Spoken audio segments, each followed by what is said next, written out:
இந்த வீடியோ பதிவு ரொம்ப முக்கியமான ஒரு பதிவு. அதனால இந்த வீடியோவை ஸ்டார்டிங்ல இருந்து எண்டிங் வரையும் பாருங்க. ஸோ நீங்க நீட் பிஜி எக்ஸாம் எழுதின டாக்டர்ஸ் அண்ட் அவங்களுடைய பேரண்ட்ஸ் வந்து நம்ம சேனலை புதுசா பாக்குறீங்கன்னா சேனலை சப்ஸ்கிரைப் பண்ணிக்கோங்க. அது மட்டும் இல்லாம நம்ம தொடர்ந்து வந்து பாத்தீங்கன்னா 7 வருஷமா கவுன்சிலிங் கைடன்ஸ் சப்போர்ட் கொடுத்துருக்கோம். ஆல்ரெடி நிறைய டாக்டர்ஸ் என்ரோல் ஆயிருக்காங்க. உங்களுக்கு பர்சனலி கவுன்சிலிங் கைடன்ஸ் சப்போர்ட் வேணும் அப்படின்னு நினைச்சீங்கன்னா டிஸ்கிரிப்ஷன்ல வாட்ஸ்அப் கொடுத்துருக்கேன், டெக்ஸ்ட் பண்ணுங்க. ஓகே, இன்னைக்கு national board of examination in medical sciences, அதாவது நீட் பிஜி 2024க்கான ரிசல்ட்டை வந்து நமக்கு லாஸ்ட் வீக் வந்து வெளியிட்டு இருந்தாங்க. அது மட்டும் இல்லாம இந்த ரிசல்ட்டுக்கு அப்புறம் இன்னைக்கு நமக்கு ஸ்கோர் கார்டு வந்து ரிலீஸ் பண்ணுவாங்க அப்படின்ற மாதிரி ஏற்கனவே ஒரு அப்டேட் கொடுத்துருந்தாங்க.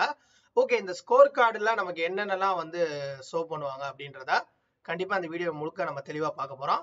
ஸோ நீங்க பாக்குறது நீட் பிஜி தமிழ், நான் உங்கள் கார்த்திக். ஸோ நம்ம வாட்ஸ்அப் குரூப்பும் இருக்கு, அதுல நீங்க ஃபாலோ பண்ணிக்கோங்க. அது மட்டும் இல்லாம உங்களுக்கு பர்சனலி கவுன்சிலிங் கைடன்ஸ் சப்போர்ட் வேணும்னா டிஸ்கிரிப்ஷன்ல வாட்ஸ்அப் கொடுத்துருங்க, வாட்ஸ்அப்பை ஃபாலோ பண்ணிக்கோங்க. ஓகே, இன்னைக்கு வந்து நமக்கு ஸ்கோர் கார்டு வந்து ரிலீஸ் பண்ண போறாங்க. ஸோ எவ்ரி இயர் வந்து நமக்கு ஸ்கோர் கார்டு வந்து ரெண்டு விதமா வந்து ரிலீஸ் பண்ணுவாங்க. ஒன்று நார்மலா வந்து உங்களுடைய ஸ்கோர் வந்து அதுக்கப்புறம் உங்களுடைய நீட் ரேங்க் வந்து மட்டும் விடுவாங்க. அதுக்கப்புறம் ரெண்டாவது என்ன பண்ணுவாங்கன்னா நீட் ரேங்கோட உங்களுடைய ஸ்கோரு, உங்களுடைய all India rank, all India quota 50% quota rank and ரிசர்வேஷனுக்கான ரேங்க்னு சொல்லிட்டு ரெண்டு இது விடுவாங்க. பட் அது எப்படின்றத நீங்க தெரிஞ்சுக்கணும். So last year score card பார்த்தீங்கன்னா நார்மல் ஸ்கோர் கார்டு. ஸோ இந்த நார்மல் ஸ்கோர் கார்டில் உங்களுடைய application ID, roll number, candidate name, father name, mother name, date of birth, category, nationality, so நீங்கள் இதில் டோட்டல் கரெக்ட் ரெஸ்பான்ஸ் எவ்வளோ பண்ணீங்க, இன்கரெக்ட் எத்தனை பண்ணுறீங்கன்றத mention பண்ணியிருப்பாங்க. உங்களுடைய டோட்டல் ஸ்கோரும் நார்மலாக வந்து நீட் பிஜியோடைய ரேங்க் வந்து இது வந்து ஒரு ஸ்கோர் கார்டு வந்து ரிலீஸ் பண்ணுவாங்க. ஸோ அதுக்கப்புறம் ஒரு 1 வீக் அப்புறம் என்ன பண்ணுவாங்கன்னா நமக்கு கவுன்சிலிங்கான ஒரு ஸ்கோர் கார்டு, அதுதான் ஃபைனல் ஸ்கோர் கார்டு. ஸோ அந்த ஸ்கோர் கார்டு எப்படி இருக்குன்றத நான் ஃபர்ஸ்ட் சொல்றேன். ஓகேவா? ஸோ இது வந்து அடுத்து வந்து ஃபைனலா விட்ட ஒரு ஸ்கோர் கார்டு. இதுல வந்து அடிஷனல் என்னென்ன இருக்குன்னு பாத்தீங்கன்னா, இதுல உங்களோட application ID, roll number, candidate name, father name, mother name, date of birth, category, nationality, உங்களுடைய டோட்டல் ஸ்கோர், இதுல நீட் பிஜி ரேங்க்னு ஒன்று இருக்கும்.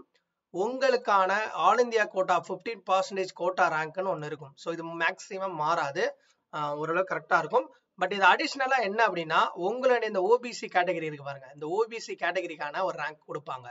ஸோ இதுல வந்து தெளிவா சொல்லியிருப்பாங்க. ஸோ இப்போ ஓபிசியில இவர் வந்து இந்த கேண்டிடேட் வந்து 10,883வது ஆளா இருக்காரு. ஓகேவா?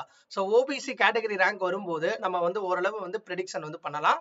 ஸோ ரிசல்ட்ல வந்து qualify to participate in online all India quota 50% quota counselling அப்படின்னு சொல்லிட்டு மென்ஷன் பண்ணி காட்டுவாங்க. ஸோ இந்த இயர் என்ன அப்படின்னா, இந்த இயர் வந்து ஒரு சின்ன மாற்றம் இருக்கலாம்.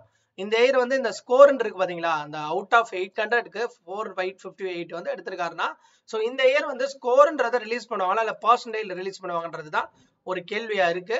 ஸோ அது இன்னைக்கு ஸ்கோர் கார்டு வந்தாதான் தெரியும். இந்த இயர் வந்து ரெண்டு விதமான ஸ்கோர் கார்டு ரிலீஸ் பண்றாங்களா இல்ல ஒரே தான் வந்து டோட்டலாவே இன்னைக்கு ஒரே கார்டா, அதுல வந்து உங்களோட NEET PG rank, quota all India 50% quota rank, 50% quota category rank எல்லாத்தையுமே ரிலீஸ் பண்ணுவாங்களான்றதை நம்ம வெயிட் பண்ணி தான் பார்க்கணும். பட் இந்த ரிசல்ட் இன்னைக்கு வரக்கூடிய அந்த ஸ்கோர் கார்டுல பர்சன்டைல் வருதா, ஸ்கோர் வருதான்றதை வெயிட் பண்ணி பார்க்கணும். அதுக்கப்புறம் உங்களுடைய category rank, all India rank, இது ரெண்டும் தெரிஞ்சிருச்சுன்னா ஓரளவு நம்ம வந்து கெஸ் பண்ண முடியும். ஸோ கண்டிப்பா அது தெரிஞ்சதுக்கு அப்புறம் ஸோ நம்ம வாட்ஸ்அப்புக்கு டெக்ஸ்ட் பண்ணுங்க. ஓகேவா? ஸோ தேங்க்ஸ் ஃபார் வாட்சிங் தட். இந்த வீடியோ உங்களுக்கு ஒரு இன்ஃபர்மேட்டிவா இருக்கும்னு நினைக்கிறேன். கண்டிப்பா இந்த வீடியோ பத்தின கருத்தை பதிவு பண்ணுங்க.